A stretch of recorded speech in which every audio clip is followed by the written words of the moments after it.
Boa tarde, estamos aqui em mais uma Estação Sabiá, na TV 247, no estúdio do Rio de Janeiro. Eu sou Regina Zappa e hoje tenho o enorme prazer de estar aqui com a Gisele Cittadino, que é professora da PUC Rio. Ela é coordenadora do mestrado e doutorado de Direito da PUC e é pesquisadora do CNPq. Nós vamos conversar aqui sobre a situação atual brasileira, sobre o judiciário, sobre justiça, sobre essa cultura que é o que o brasileiro pensa da justiça. Mas eu queria começar, Gisele, te perguntando uma coisa, que a gente tem visto tudo isso que está acontecendo na Lava Jato, a gente tem visto todas essas denúncias, né, do Intercept sobre a Lava Jato e a gente não está vendo consequências disso. O que está acontecendo? Tem assim uma possibilidade do Deltan Dallagnol ser investigado, mas nada. A gente olha tudo isso, acha tudo um absurdo e nada acontece. O que você está achando? Bem, boa tarde, Regina. Boa tarde a todo mundo que está nos assistindo.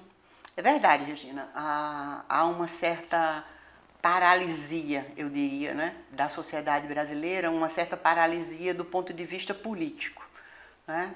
É como se o povo brasileiro estivesse, em alguma medida, paralisado diante de tantos fatos terríveis, né? Agora, eu acho que a gente precisa entender que, primeiro, isso não é uma novidade na nossa história, né? Nós temos uma tradição de períodos autoritários, né? A gente, na verdade, estava um pouco habituado à tranquilidade que a Constituição de 88 nos tinha dado. Porque desde o impeachment do ex-presidente Collor, né, a gente teve uma certa normalidade constitucional, né? O Itamar completou aquele mandato presidencial. Depois veio a época do PSDB, né, as duas eleições do ex-presidente Fernando Henrique Cardoso. Em seguida veio a chamada era PT. Então foram muitos anos, né, de tranquilidade. De uma certa tranquilidade. Eu não diria tranquilidade política, porque isso a gente nunca teve no Brasil, ou tranquilidade democrática. Mas a gente teve uma certa tranquilidade política. Uma certa tranquilidade constitucional. Então não foram períodos marcados por fraturas, por golpes, por qualquer coisa que rompa essa linearidade, né? Mas foi só esse período, porque se a gente olha para trás, para a história brasileira, todos os grandes momentos políticos, né, de grandes mudanças na história brasileira, são momentos que nunca contaram muito com a participação, digamos assim, do conjunto da população brasileira. Então, uma certa paralisia é marca registrada da nossa história. Então, para a gente assim, não pensar que sempre fomos tão ativos politicamente que de repente aconteceu alguma coisa, estamos paralisados diante de notícias difíceis, né? Há muitas explicações, enfim, históricas, políticas, antropológicas, mas eu diria que talvez a principal explicação para isso é que a gente tem uma elite política claramente violenta, marcada por uma atitude de violência muito forte. Mas isso sempre foi? Sempre foi. Né? Eu andei lendo agora uns trabalhos sobre o século XIX, todas as grandes mudanças no Brasil. Né? Por exemplo, se a gente toma, eu tenho sempre falo muito isso com meus alunos, se a gente toma, por exemplo, a independência, né? O processo da independência brasileira é um processo inteiramente organizado pelas elites brasileiras. É uma parte da elite civil que se alia à elite imperial e eles constroem influenciados os estrangeiros sempre têm um papel muito importante na história política brasileira, né? Influenciados pela Inglaterra, eles organizam a saída do Brasil colônia para o Brasil Estado-nação, a partir de um processo que não conta com a participação de ninguém que possa ser descrito como povo brasileiro, né? Darcy Ribeiro tem um dos melhores trabalhos do Darcy Ribeiro, exatamente o povo brasileiro. Né? Esse povo brasileiro não está lá na proclamação, na decisão da independência. Nunca esteve em nenhum grande movimento. Olha, se a gente vai para a República, tem um livro do José Murilo de Carvalho que se chama Os Bestializados, né? Ele usa essa expressão para descrever a forma como o povo brasileiro assiste à proclamação da República, que é um outro período decisivo da nossa história, né? A gente sai da monarquia para a República através de um golpe, ou, melhor dizendo, através de um acordo feito pelo alto. Né? É uma nova mudança política importante na história brasileira, da qual também o povo brasileiro é mantido à distância. Mantido à distância porque a elite brasileira tem essa marca. É muito interessante isso, né? Porque ao mesmo tempo em que a gente se vê e também se representa, e somos representados como um povo muito alegre, muito simpático, muito cordial e dócil, né? Ao mesmo tempo, nós somos um povo marcado por uma violência absolutamente brutal. Basta saber que qualquer tipo de levante popular no Brasil foi sempre massacrado. Um exemplo disso é Canudos. Claro, Canudos, Contestado, Balaiada, Cabanagem, Revolta dos Malês, na Bahia. Isso mesmo. Né? Eu estava vendo, isso que eu estava dizendo no início, né? Uma série de trabalhos, um trabalho que eu li falando sobre uma série de levantes populares no século XIX, no Segundo Reinado e mesmo depois da proclamação da República, cujo fim, digamos assim, da luta popular se dá pelo fim dos lutadores. Né? A elite vem e massacra todo mundo, e aí termina o levante, porque não tem mais quem levante a voz. Quem levante a voz, quer dizer, a revolta acaba porque os revoltosos, né, são destruídos. Então, esse é um outro momento difícil, né? Enfim, a gente podia ver aí o processo de modernização do Brasil, quando o Brasil decide deixar de ser uma economia agroexportadora e passa a ser uma economia industrializada, essa que muda o país inteiramente, né? Quer dizer, essa também é uma decisão que se dá pelo alto. É preciso construir a classe operária no Brasil a partir de um processo que passa, inclusive, pela criação da consolidação das leis do trabalho. Veja bem, eu não estou aqui dizendo que a gente não tem uma camada popular, que a gente não tenha camadas populares e participativas, nem estou dizendo que a gente não tem uma classe operária ativa. Tanto é que um dos partidos políticos, talvez o único partido político brasileiro hoje que tenha efetivamente legitimidade como partido político é o Partido dos Trabalhadores, né? Formado originariamente pela classe trabalhadora, pelos sindicatos de São Paulo. Então, eu não estou dizendo isso. O que eu estou dizendo é que as elites operam no Brasil sempre com um desprezo da democracia e com um desprezo do povo, uma espécie de demofobia. Eu odeio o povo, eu odeio o povo, eu odeio o pobre, né? E eu me identifico com os valores que não são nossos. Né? É como se a gente construísse é como se a gente fosse incapaz de construir uma ideia de nação que pudesse ser compartilhada por todo mundo que vive no país. Inclusiva, né? Inclusiva. Não, a gente sempre tem historicamente, o máximo que a gente conseguiu até hoje é incluir 60%, 70% da população brasileira, isso nos governos mais recentes, né? Porque até algum tempo atrás você tem um país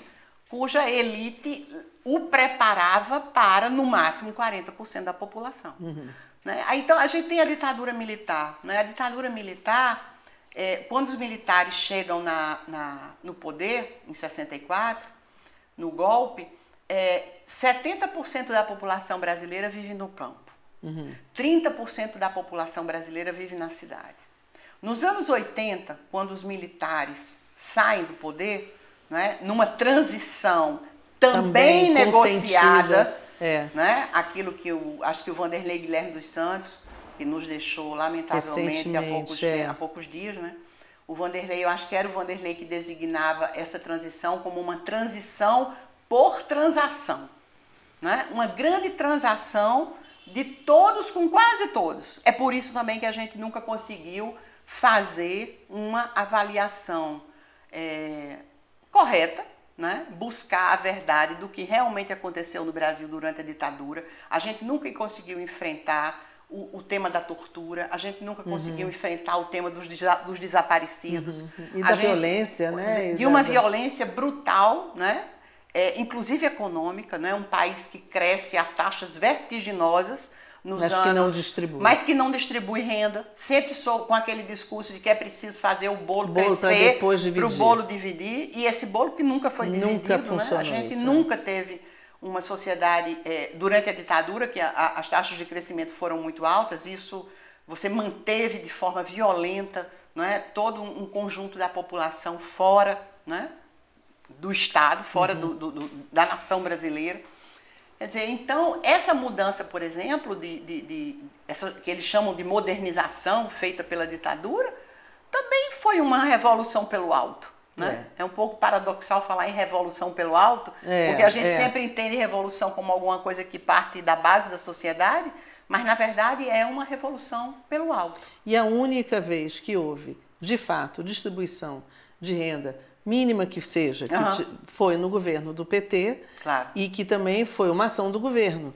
Quer dizer, mas aí incluindo pela primeira vez a população mais pobre, tirando muita gente da pobreza, como a gente sabe, né?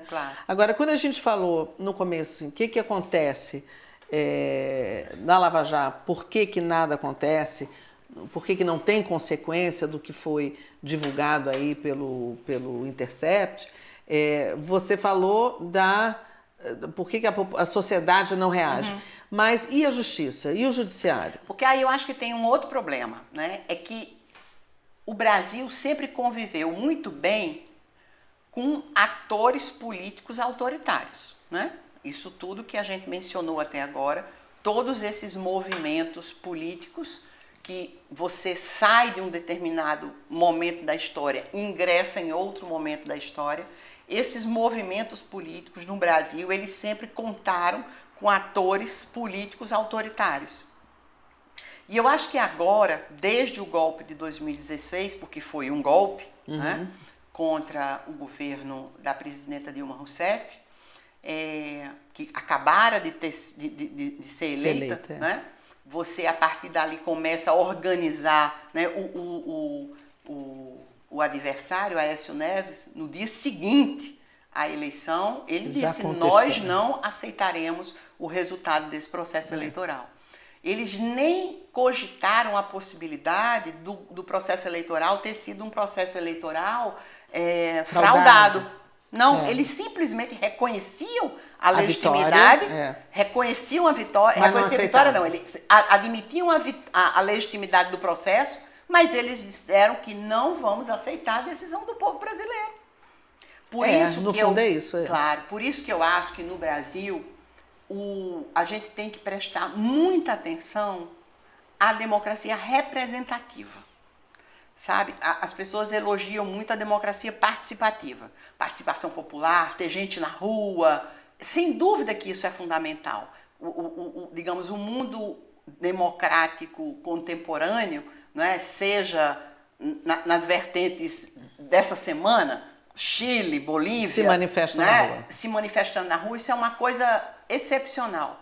Mas no Brasil, né, fora aquele período em que nós saímos da ditadura para a democracia, né, a campanha pela anistia, o movimento das diretas, ali você tem uma efervescência, digamos, política que você pode identificar como uma democracia participativa, mas no Brasil, especialmente por conta dessa violência das elites, o povo brasileiro sempre sinaliza as suas mudanças através dos processos eleitorais.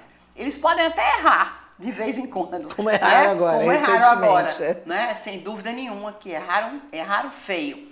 Mas é a forma como o povo brasileiro encontrou de se manifestar politicamente, de dizer eu não quero mais isso, eu quero uma coisa completamente diferente. Como se construiu em relação ao PT essa grande história que é recorrente na história política brasileira, de que trata-se de um partido corrupto e de um governo corrupto, né? Todos os governos do PT são corruptos, o Partido dos Trabalhadores é um partido corrupto.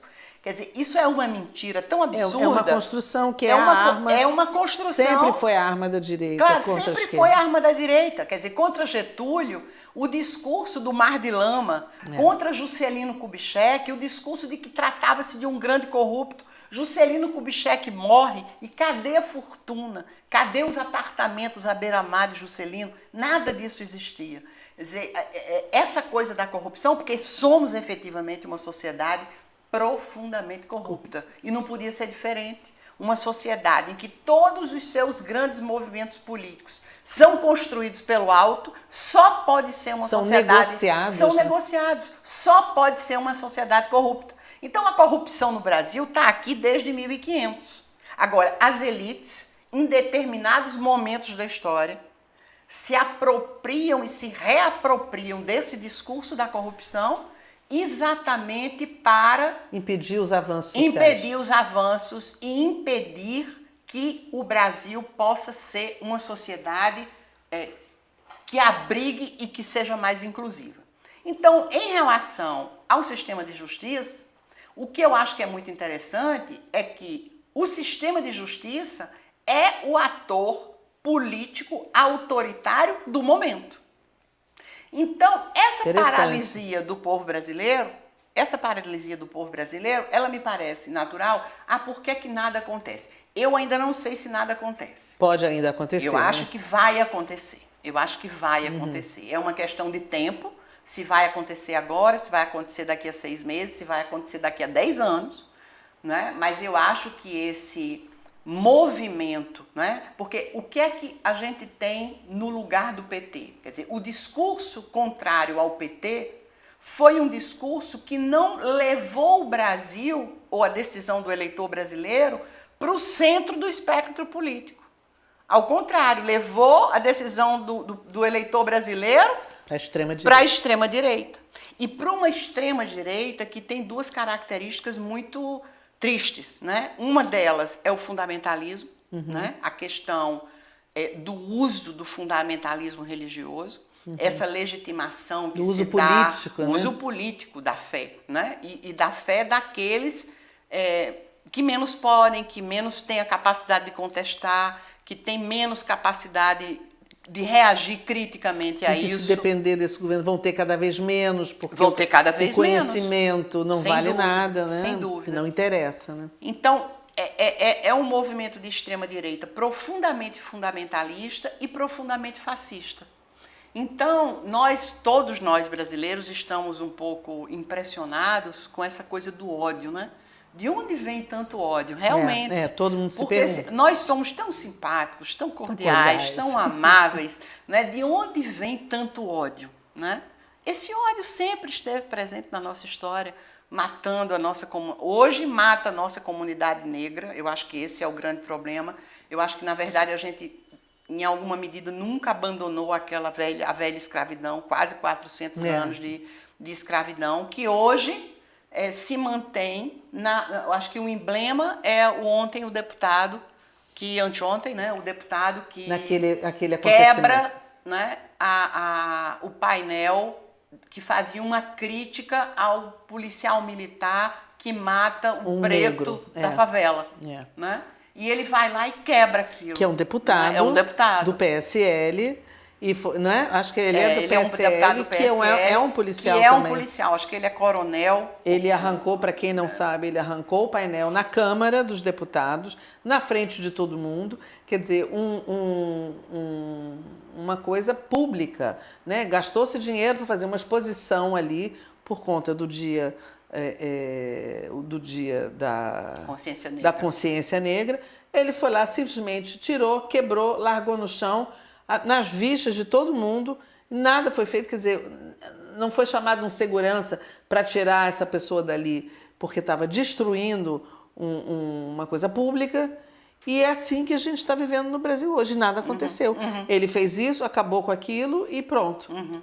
Né? São essas manifestações de ódio que vem junto com essa cultura fascista, quer dizer, essa coisa de, por exemplo, você está dentro de um avião e uma parte dos passageiros resolve se manifestar contra um ex-senador da República, no caso Lindenberg Farias, do Partido dos Trabalhadores, chamando Lindenberg de ladrão, de bandido, isso dentro do avião. Ou então um ministro do Supremo Tribunal Federal, seja porque o ministro é favorável a isso, ou seja porque o ministro não é favorável àquilo, não importa, mas é como se ele pudesse ser alvo dessa violência gratuita, né? Que em alguma medida se generaliza, porque acho que nunca se matou tantas mulheres no Brasil, nunca se violou tantas adolescentes no Brasil, nunca se matou tanto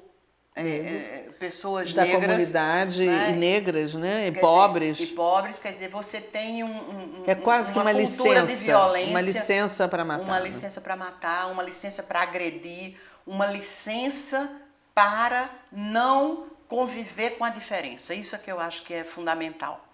E o judiciário, o sistema de justiça, ele em alguma medida se colocou nesse lugar, ou pelo menos ele foi vendido para a sociedade como o salvador da pátria.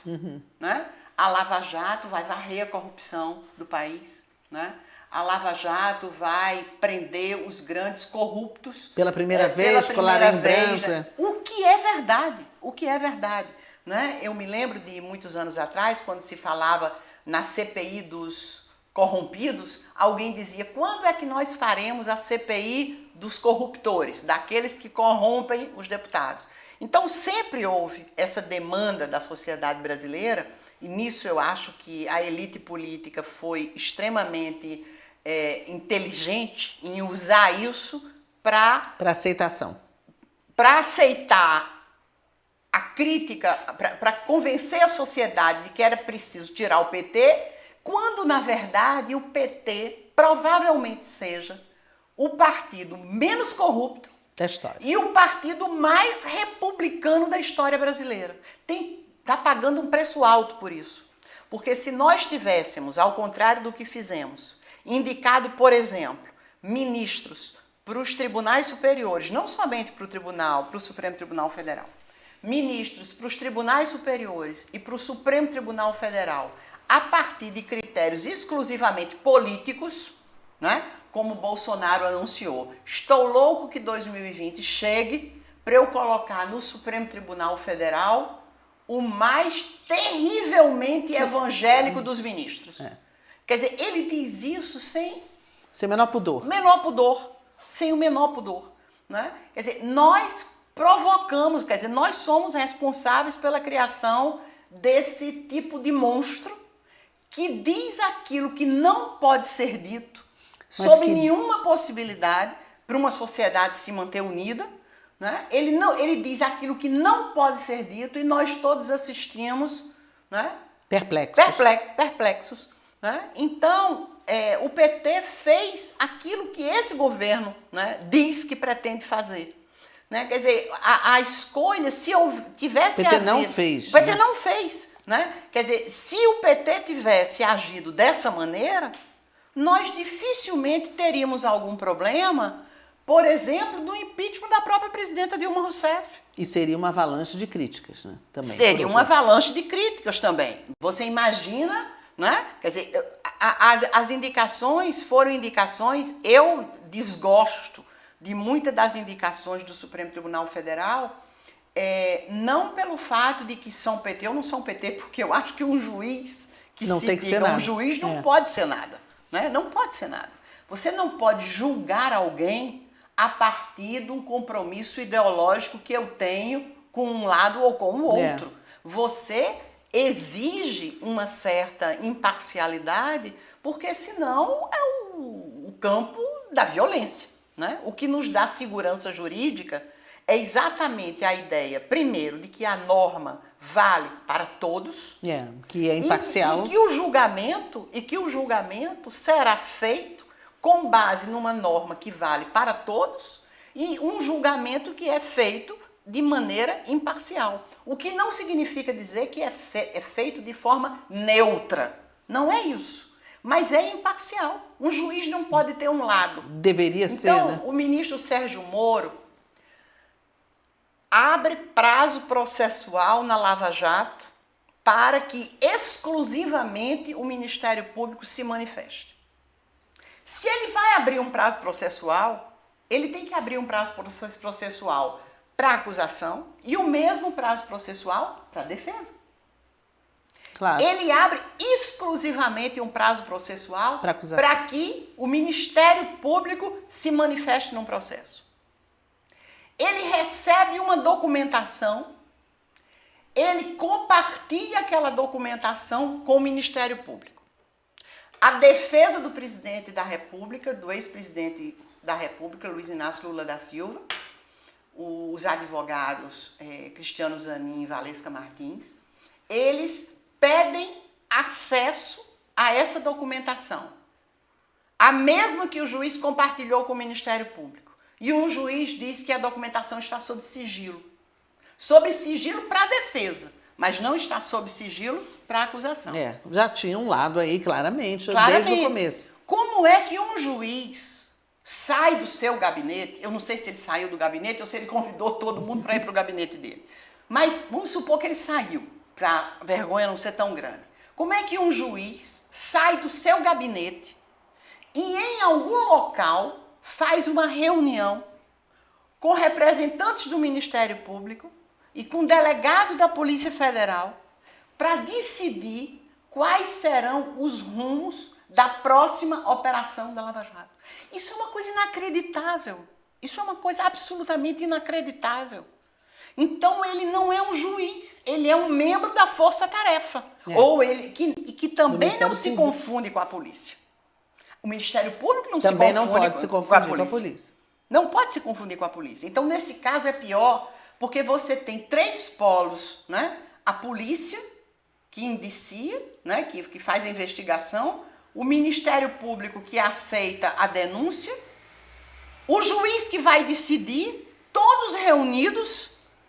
Quer dizer, isso é o poder, né? Eu lembrei agora, tem um autor, Max Weber, que ele diz o seguinte: o Estado é o detentor do monopólio da violência legítima. Ou seja, gente não pode, nós não podemos recorrer à vingança privada. Eu não posso contratar, né?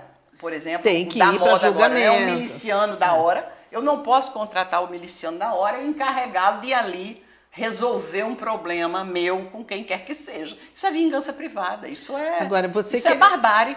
A gente está vendo essa barbárie total. Você que é professora, esse tipo de coisa que aconteceu com o julgamento do Lula e que a gente viu, você acabou de descrever aí, isso já aconteceu antes na história do Brasil, dessa forma tão aberta? Bem, é a primeira já que vez... é uma história violenta nossa de autoritarismo. Sem dúvida nenhuma, sem dúvida nenhuma. Mas esse papel da justiça, de um juiz, já ocorreu no Brasil antes? Bem, você tem algum? A gente seria muito ingênuo de achar que não, né? De imaginar que essa grande história de corrupção que marca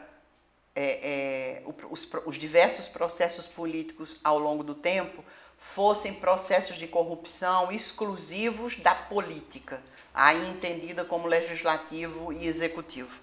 E que o judiciário fosse uma espécie de redoma pura no meio de uma grande sujeira, né? Quer dizer, isso não é verdade. A gente sabe que...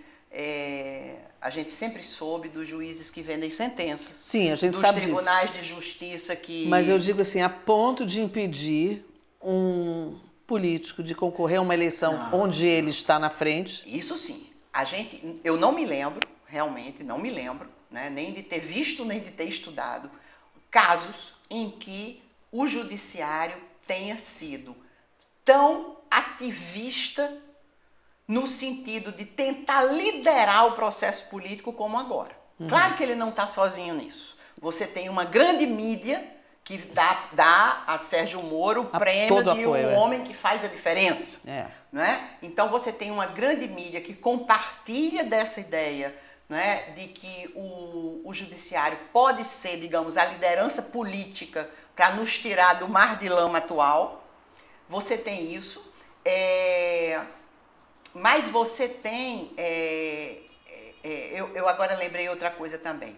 O ministro Luiz Roberto Barroso já chegou a descrever o Supremo Tribunal Federal como a vanguarda iluminista, né, a meio que conduzir os destinos da sociedade brasileira. Ele estava se referindo a essa vanguarda iluminista, justiça se faça, né, quando ele menciona as decisões do Supremo Tribunal Federal, que têm sido bastante progressistas do ponto de vista comportamental. O tema das cotas, o tema da união civil, enfim, e ele imaginou esse Supremo Tribunal Federal abrindo caminhos, porque é realmente uma força contra-majoritária e ninguém vai esperar que os parlamentos aprovem as cotas ou que os parlamentos aprovem a união civil entre pessoas do mesmo sexo, porque isso pode condenar os parlamentares a não serem eleitos, porque os parlamentares costumam associar-se às maiorias, porque eles precisam das maiorias nos processos eleitorais. Então é natural esse papel contra-majoritário do Supremo Tribunal Federal. Agora, o Supremo Tribunal Federal, se é progressista em matéria comportamental, é profundamente fascista em matéria penal e em matéria política. Né? Então, eu te diria o seguinte, a gente já teve... A história do Supremo Tribunal Federal é uma história muito triste. Não poderia ser diferente num país que tem essa história política que a gente tem. O Supremo Tribunal Federal entregou Olga Benário aos nazistas. O Supremo Tribunal Federal recebeu a ditadura militar no Brasil. Compactuou, né?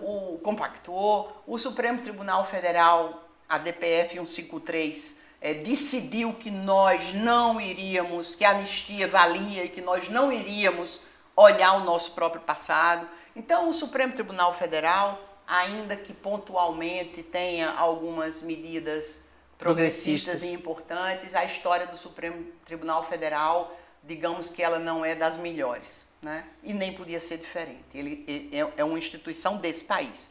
Está dentro desse contexto nosso. Está dentro desse contexto. Eu agora lembrei de um outro filósofo, que é o Habermas. Ele diz assim, existem países que podem confiar antropologicamente em suas próprias tradições. Né? A gente confia nas nossas tradições quando a gente resolve seguir adiante com aquilo que outros começaram antes de nós. Com uma base, né? Com uma um fundamento. Então, ele fica, por exemplo, encantado, o Habermas, com a forma como a Suprema Corte dos Estados Unidos muda as interpretações constitucionais ao longo da história, mantendo um discurso encadeado. Né? Até um outro autor fala sobre o direito em cadeia. Quer dizer, você tem uma mesma Constituição lá na origem e interpretações que vão amarrando essa Constituição que vão antiga, avançando com o progresso das coisas. E vão mudando em função das lutas políticas, das demandas. Das mudanças né, na das sociedade. Mudanças da sociedade. Mudanças que se dão, na maioria das vezes, na base da sociedade. Não. Isso tem sido assim, digamos, nas democracias mais consolidadas. E mudanças civilizatórias. Mudanças civilizatórias, né? E não mudanças em relação a um passado e quase sempre em direção à barbárie. E o Habermas diz assim, mas aqui na Alemanha não é assim não. Aqui na Alemanha eu não posso confiar antropologicamente nas minhas próprias tradições. Porque quando eu olho para trás, o que eu vejo é uma espécie de Deus do mal. Ele usa uma expressão em latim que ele fala Deus malignus, né? Eu vejo uma espécie de Deus do mal. Claro, ele está olhando para a Alemanha e ele está vendo uma história triste de violência, de rompimento com a institucionalidade vigente, de rupturas legais, de insegurança e a cereja do bolo do Holocausto judaico. Né? Então ele fascismo. diz, uma sociedade como essa é uma sociedade que não pode se sustentar as decisões judiciais, especialmente as decisões da Suprema Corte, na sua história. Na sua história e na sua cultura. Porque a sua cultura... Importante isso que você falou agora, na sua cultura. Na sua cultura. Ele faz uma diferença muito interessante entre o que ele chama de nação de cultura, e ele usa esse termo mais para se referir aos Estados Unidos, né? Que é uma sociedade que tem uma colonização também, foi colônia, mas uma colonização completamente diferente da nossa. A nossa colonização é uma colonização por exploração, né? Isso os alunos aprendem na escola. Aqui é uma colonização para exploração. A metrópole vem para explorar e tirar daqui todas as nossas riquezas. Não tem nenhum compromisso de construir aqui uma nação. Os Estados Unidos, a situação é diferente. Eu não estou aqui fazendo o elogio mas você tem toda a aos razão. Estados Unidos, mas eles têm uma colonização por povoamento. Então, é um processo político muito diferenciado, né? Então, o Habermas diz assim, vocês aí até podem ter uma nação de cultura. E é por isso que vocês vão conseguindo construir essa história política amarrada a uma história constitucional, né, que por mais que haja, né, diz um outro autor, momentos de efervescência constitucional, o New Deal, por exemplo, é um momento de efervescência constitucional. Você precisa mexer na Suprema Corte para fazer os ajustes, colocar limites ali à liberdade de contrato, enfim.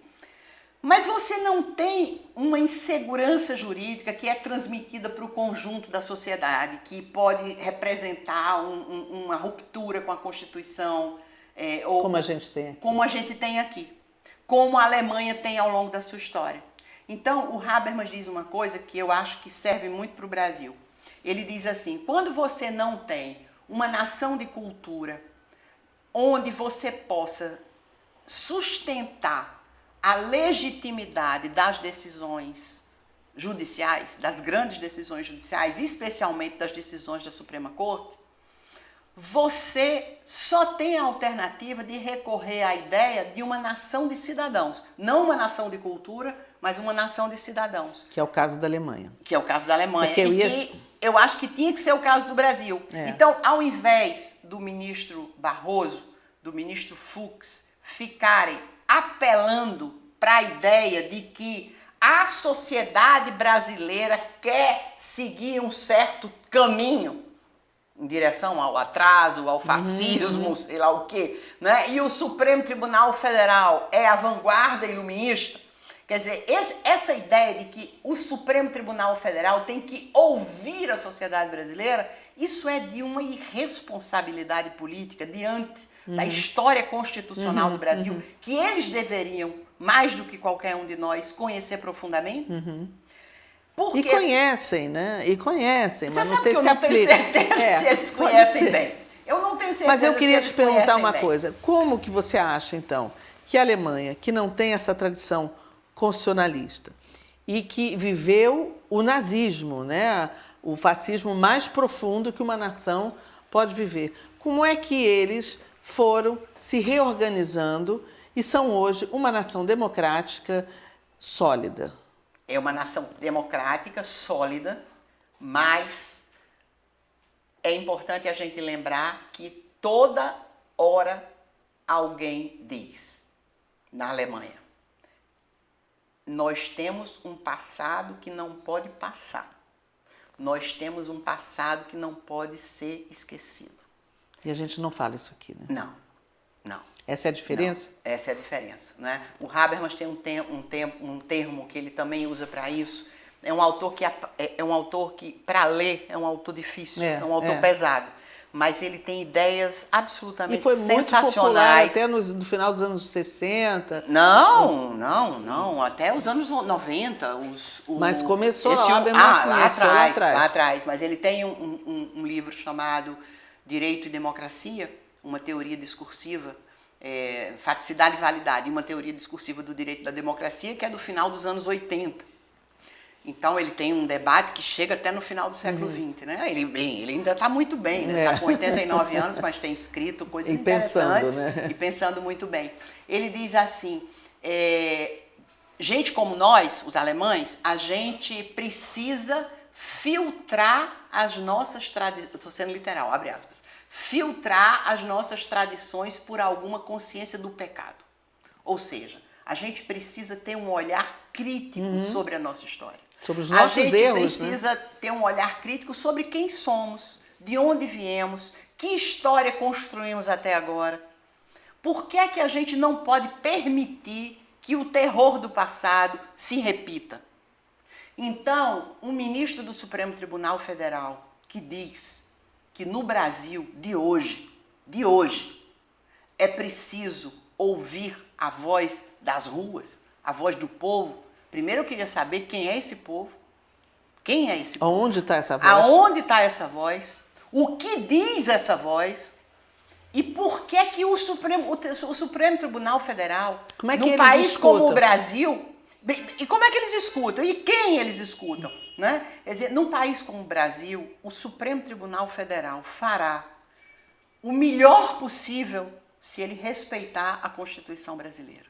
Se ele se mantiver já tá de preso bom tamanho, né? à Constituição brasileira, que é a única coisa que a gente tem para defender a cidadania no Brasil. É a única coisa que temos. Né? Já que a gente não tem uma nação de cultura, tenhamos uma nação de cidadãos. E nação de cidadãos se faz com respeito à Constituição.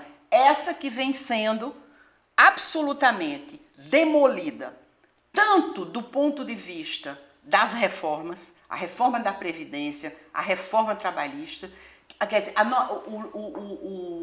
o senador Ulisses Guimarães dizia, né, que a nossa Constituição de 88 era uma Constituição cidadã. E ele estava coberto de razão, porque é uma Constituição que deu ao povo brasileiro um conjunto de direitos, outras constituições brasileiras deram. Mas deu ao povo brasileiro um conjunto de mecanismos processuais para concretizar esses direitos e fez o que talvez tenha sido a nossa grande ingenuidade. Construiu a Constituição um sistema de justiça muito forte, ampliando muito os poderes do Ministério Público e dando todas as garantias possíveis e imaginárias ao Judiciário, apostando que o sistema de justiça ajudaria a concretização dos direitos fundamentais. E o que a gente vê hoje é um sistema de justiça fortemente empoderado, que, ao contrário de se comprometer com uma sociedade inclusiva, ele se compromete com essa ideia, né, de que quantos ministros do Supremo a gente já viu dizendo que o Estado brasileiro é grande demais. Eles não estão lá para dizer que o Estado brasileiro é grande demais, claro, não é papel porque dele. eles não foram eleitos para isso.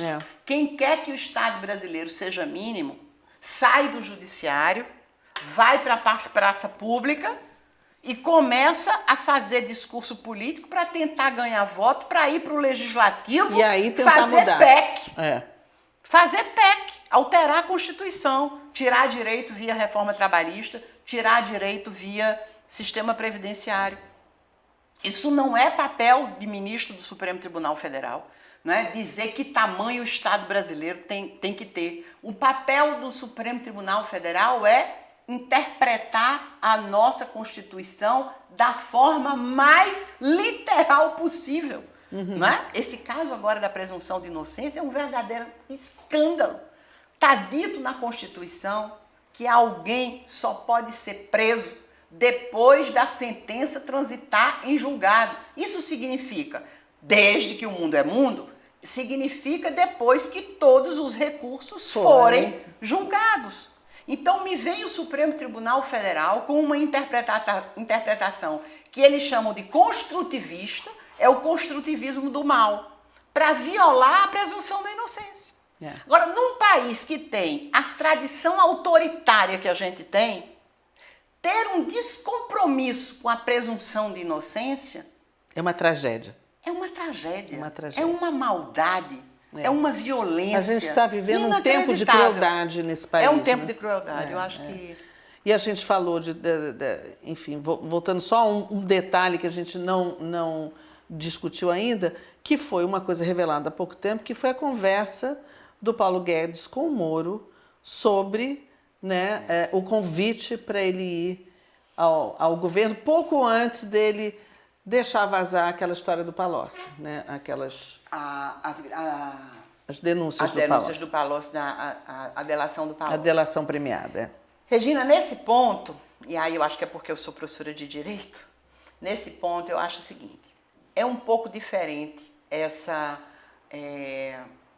informação que a gente recebeu agora. Eu não estou aqui dizendo que ela é mentirosa. Eu, ao contrário, eu até acredito que ela seja bastante verdadeira. Acho que ela ter sido revelada pelo Gustavo Bebiano é resultado, obviamente, de um ressentimento. De um ressentimento. Ele saiu do governo de uma forma muito ruim, e ele está muito aborrecido com isso, acho que qualquer pessoa estaria, e ele diz que o Paulo Guedes se reuniu várias vezes, acho que 6 vezes, o que é demais antes das eleições. Antes do segundo turno das eleições, já organizando um pouco essa ida do juiz do Moro para o Ministério. Para o Stedley. Para o Ministério Stedley, lembrei agora do MST. Mas eu acho o seguinte, a mesma presunção de inocência que eu invoco para Lula, eu invoco para Sérgio Moro, nesse caso específico. Que eu não invoco para os áudios do Intercept. Claro, porque aí você tem provas. Ali tem uma prova concreta. Ninguém, até o dia de hoje, disse aquele diálogo, naquela revelação... É falso. É falso. Ninguém, ao contrário, todo mundo, ministro do Supremo... companheiro de... Só fala que foi roubado. Foi isso. É verdade. Então, e além de tudo, há um julgamento no Supremo Tribunal Federal de que provas ilícitas não valem, um julgamento muito correto, provas ilícitas não valem para condenar ninguém, mas provas ilícitas valem para... começar uma investigação. Não, mais do que isso, para inocentar pessoas. Então... A Lava Jato, as denúncias do Intercept a propósito da Lava Jato podem ser legitimamente utilizadas pelo Supremo Tribunal Federal para anular todos os processos que envolvam o ex-presidente Luiz Inácio Lula da Silva. Porque é óbvio que aquilo foi uma grande armação. O presidente Lula nunca foi proprietário de triplex em lugar nenhum. Todo mundo o presidente Lula não tem um centavo encontrado em nenhuma conta de nenhum banco, nem no país, nem fora. O presidente Lula teve o cuidado de todas as palestras que fez no exterior, gravar e filmar. Todas têm recibo, todas têm prestação de contas à Receita Federal. Quer dizer, não há nada contra o presidente Lula. Eu organizei 2 livros, o Comentários a uma Sentença Anunciada e o Comentários a um Acórdão Anunciado, junto com a professora Carol Proner e outros companheiros. Os processos contra o presidente Lula são vergonhosos. Se você procurar em todos os jornais do Brasil, um único jurista, a palavra é pesada, mas eu quero me referir aqui, não é jurista iluminado, eu quero me referir a professor de direito, pesquisador de direito, advogado, juiz, promotor, procurador, defensor. Quem tem conhecimento. Qualquer pessoa da área que tenha lido a sentença de 260 páginas do juiz Sérgio Moro e diga que aquela sentença tem uma gota de sustentação ou de veracidade. Você não vai encontrar ninguém no Brasil inteiro, desde que essa sentença foi colocada no sistema e tornada pública, desde aquele dia até o dia de hoje, você não encontrará um único brasileiro, nem estrangeiro, tem que sustentação. diga essa sentença é uma sentença bacana. Ninguém. Agora, você encontrará todos os grandes representantes do pensamento jurídico brasileiro que atuam, que pesquisam, que ensinam, mostrando as falhas, o absurdo e a violência que foi esse processo contra o ex-presidente Lula. um absurdo o que aconteceu. Eu agora me perdi, eu estava falando sobre... A gente estava falando sobre muitas coisas, a gente já falou sobre tudo. Não sei quanto tempo a gente tem, Serginho. 50 minutos. Não, então temos ainda 10 minutos para a gente conversar. Eu queria até voltar àquilo que você estava falando do Habermas, que é o seguinte, como você colocou muito bem essa questão da Alemanha, o Brasil, os Estados Unidos como exemplo, né, da cultura, de você se basear numa coisa antropológica para você seguir o seu caminho como nação. A Alemanha conseguiu fazer isso. É claro que não faz muito tempo que teve, né, se você for ver no período histórico, foi outro dia que teve. Anteontem. Foi anteontem que foi o nazismo na Alemanha. Mas a Alemanha conseguiu construir uma sociedade democrática, e isso que você disse, e o que acontece na Alemanha, declarações nazistas, declarações preconceituosas, exaltação do regime, dá em prisão. Claro. Né? E será que foi isso, quer dizer, que aconteceu no Brasil, e por que a gente não consegue avançar? É porque a gente não... Por exemplo, aquela fala do Bolsonaro na Câmara, do golpe contra a Dilma, que ele elogia o Ustra, um torturador, e foi o único, foi declaradamente o torturador, aquilo era para sair preso dali, sair algemado. Né? Isso que a gente comentou no começo do programa, de ter destruído uma parte de uma exposição pública feita dentro da Câmara por esse deputado, porque mostrava um policial tendo acabado de matar um cidadão negro, também era para ter saído dali preso. Então, o Brasil não fez esse dever de casa. E não fez por isso que você falou na tua fala inteira, que foi, aliás, uma aula aqui pra gente. Não fez porque somos uma sociedade violenta, sempre comandada, sempre negociada, o nosso avanço, pelas elites, com exceção de um período que a gente viveu democrático e republicano, que foi esse período do governo do PT, do Itamar para cá, e Fernando Henrique e o governo do PT. Como é que a gente faz para seguir, para ser um país cidadão e não ser esse país que está sempre voltando? Porque o que aconteceu agora, a gente, por conta dessas falhas em você punir esse tipo de fala que prega a violência, que prega a tortura, né? Em nenhum lugar do mundo você vê oficialmente a tortura sendo pregada. Então, como a gente não puniu isso antes, enfim, não pune, é por isso que a gente continua a ter essa ameaça sempre de retrocesso, de voltar a um tempo obscuro, de repressão, de censura. E a gente está vivendo um tempo de crueldade também, como a gente falou aqui, né? Porque tudo está sendo demolido. Todas as conquistas, os avanços de uma sociedade civilizada estão sendo destruídos. O que fazer? Essa pergunta vale quase $1 milhão. A resposta que vale. A resposta que vale. É verdade, a resposta que vale. Mas é muito difícil, Regina, dizer o que vai acontecer, né? Eu brinco às vezes no Facebook, digo que eu tenho uma bola de cristal, né? Mas é brincadeira, né? Eu não tenho bola de cristal nenhuma, né? Eu acho que qualquer pessoa, a gente pode fazer uma ou outra avaliação, mas dizer exatamente o que vai acontecer num momento político de tanta turbulência é muito difícil, né? Ontem mesmo à noite, um jornalista importante publicava nas redes de que uma grande bomba vai estourar na semana que vem, não sei quando. Aí um outro jornalista escreve tic-tac, tic-tac, tic-tac. Então, como a gente pode fazer algum tipo de previsão se a gente mesmo imagina a possibilidade de que bombas são essas que podem estourar dali para frente e, né, desarrumar um contexto político que já é trágico, né? Então, é muito difícil dizer o que vai acontecer. Agora, uma coisa com certeza vai acontecer. Isso vai acabar muito mal, né? Eu não conheço na experiência da história, eu não conheço na experiência histórica nenhuma sociedade que tenha se comprometido com o fascismo, tenha se comprometido com a extrema-direita, que tenha se comprometido com o ódio, que tenha se comprometido com a não inclusão, que tenha se comprometido com o fim da democracia e com a demofobia, com tudo que vem junto, né, tenha terminado bem. Eu acho que a gente fez uma opção eleitoral e uma opção não só eleitoral, uma opção política, né, que está consolidada, né, que está aí.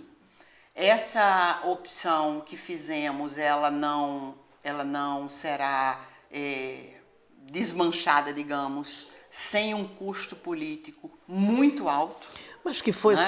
só um parênteses, mas que foi uma opção, mas também uma opção montada em cima da mentira. Sem dúvida. Né? Sem de um dúvida, bombardeamento sem de dúvida. notícias mentirosas, as tais fake news. Né?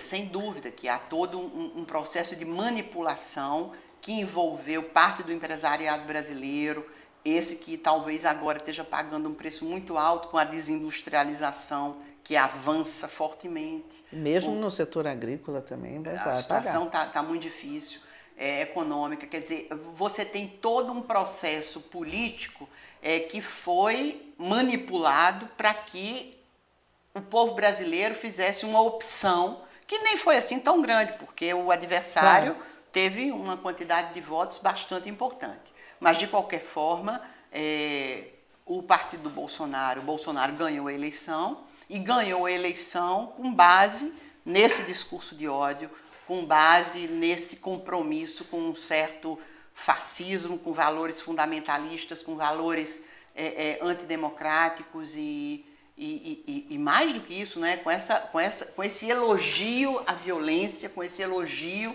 ao que há de pior. Então, mas ao mesmo tempo, para que o eleitor se dê conta de que foi enganado, isso não é uma coisa que acontece muito rapidamente. Não. Isso não acontece muito rapidamente. Primeiro, porque ele foi enganado. Ele precisa se dar conta de que ele foi enganado.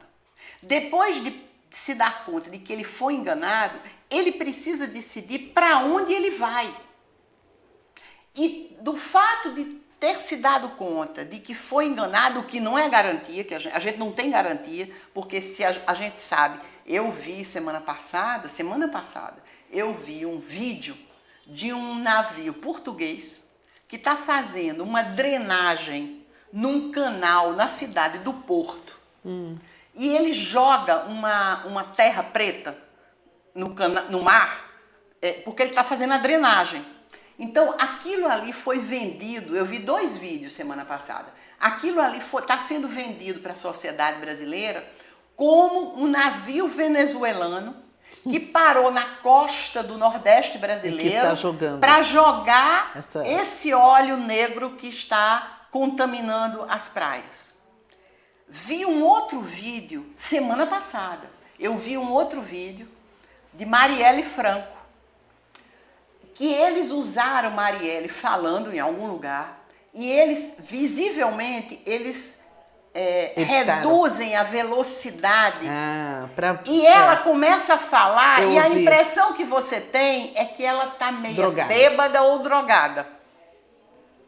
Eu ouvi falar nesse aí. Eles estão, eu gosto muito da Marinette, que é a mãe da Marielle Franco, uma pessoa muito querida. E eu imagino a dor dessa mãe de ficar vendo isso. Vendo essa manipulação. Vendo isso. Como é que se pega uma moça que foi assassinada naquelas circunstâncias brutais e se monta um vídeo para vender a imagem de uma moça de que ela merecia morrer. Não, isso é um terror. Sabe? Agora eu acho o seguinte, a gente tem 1 minuto ali para falar, para encerrar aqui.